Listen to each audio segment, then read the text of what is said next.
hoje um unboxing dessa faca que adquiri do cuteleiro Cícero Militão, da cutelaria CMS, da cidade de Afogados da Ingazeira, no Pernambuco.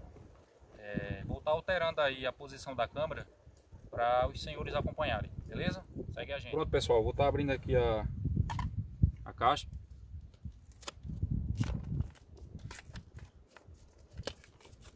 E vamos ver aí como é que é essa faca.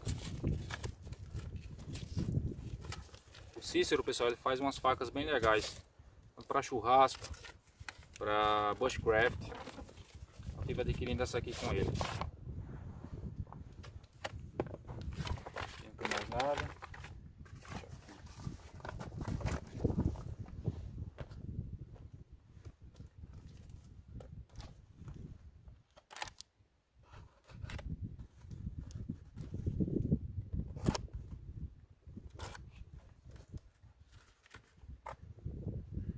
Aqui veio assim, ó.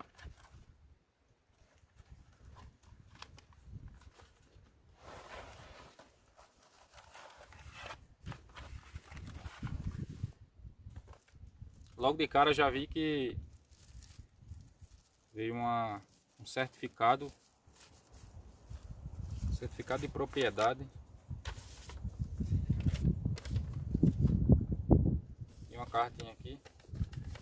Sim, pessoal, ó.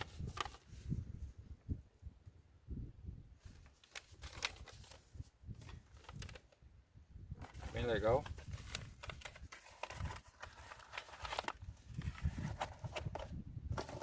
E vamos para o que importa, né? Vamos ver a faca.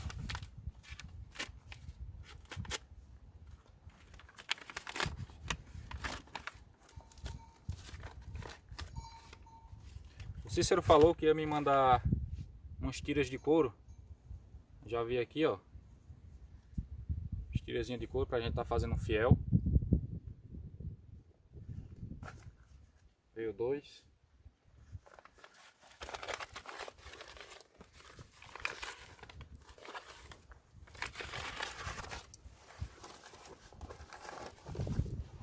E aqui a faca.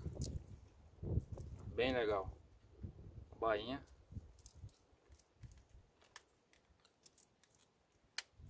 Então.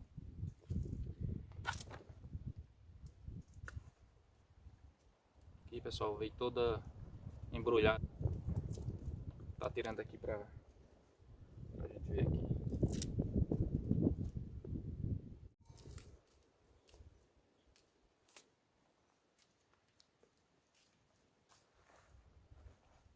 Tá aí, galera, faquinha bem legal.